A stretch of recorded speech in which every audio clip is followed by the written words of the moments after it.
everyone, I'm back with a new video and my today's video is about digital arrest। हम सभी जानते हैं हमारे कंट्री में डिजिटल अरेस्ट कितनी बड़ा इशू बनता जा रहा है, कितने लोग करोड़ों रुपए इसमें गवा चुके हैं, कई लोगों की तो जान तक चली गई है।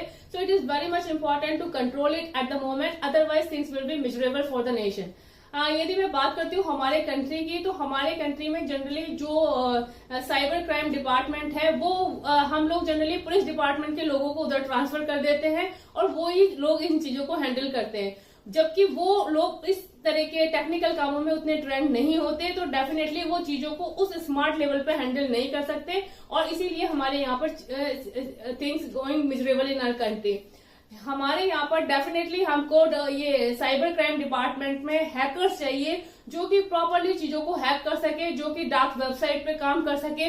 और जो लोग ये यूज करते हैं डिजिटल अरेस्ट वगैरह, वो आप देखिए किस तरह से डार्क वेबसाइट्स वगैरह को यूज करते हैं, किस तरह से चीजों को डिफरेंट लेवल पे ले जाते हैं जिससे कि वो जल्दी से ट्रैक नहीं हो सके, और किस तरह से वो अपना दिमाग यूज करके बड़े बड़े लोगों को, एजुकेटेड लोगों तक को वो ठगते हैं। इनका मेन मकसद ही ये होता है कि इनका किस तरह से लोगों को एट द मोमेंट आप पैनिक कर दो और उसके बेसिस पे आप उनसे you can transfer money on that basis.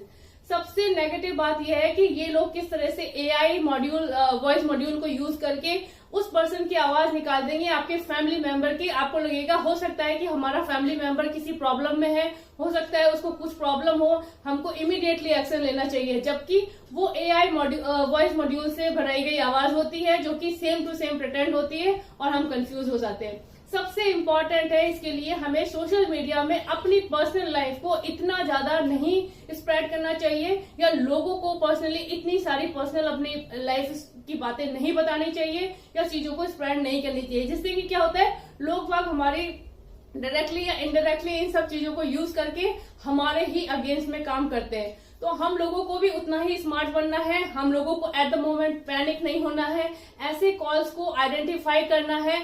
कोई भी बड़ी लेवल पे चीजें इस लेवल पे नहीं होती कि फोन पे आपको इमीडिएटली ये करना पड़ जाए या वो करना।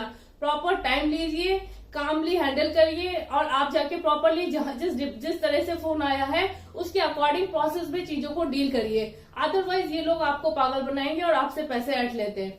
कई बार ये इतने ऐसे इश्यूज बताते हैं जो कि रियल में लोगों को पैनिक कर देते हैं। Sometime they can not manage कि हो क्या रहा है एग्जैक्टली उनकी लाइफ में, और वो इस तरह के झांसों में आ जाते हैं और उनके साथ मिसहैपनिंग्स हो जाती हैं।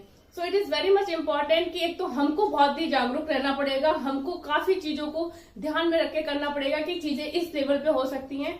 दूसरा, हमारा जो साइबर क्राइम डिपार्टमेंट है उसको स्ट्रांग बनाना पड़ेगा, वहां पर हमें हैकर्स रखने पड़ेंगे जो इन लोगों को पकड़ सके, वो समझ सके कि किस तरह से चीजें मैनेज हो रही हैं, किस तरह से ऐसे लोगों को पकड़ा जा सकता है और उनके अगेंस्ट में एक्शन करा जा सकता है। So we really need to हमारे डिपार्टमेंट को अपग्रेड करने की जरूरत है साइबर क्राइम डिपार्टमेंट को, क्योंकि यदि हमारा डिपार्टमेंट ही कमजोर होगा, वो चीजों को हैंडल नहीं कर पाएगा उस वे में, तो डेफिनेटली जो छोटे छोटे से अनपढ़ से लोग हैं, 12वीं 10वीं पास है, जो हैकिंग कर करके किस तरह से चीजों को मिजरेबल बना रहे हैं। तो हमको डेफिनेटली स्मार्ट लोगों को हमारे साइबर क्राइम डिपार्टमेंट में लाना है, चीजों को प्रॉपर करवाना है, तभी हम इन सब तरह की प्रॉब्लम्स को रोक सकते हैं और एक प्रॉपर सिस्टम को रन कर सकते हैं। So I hope you guys get it well, and what do you think about it? Suggest me your thought. Bye bye. Have a nice time.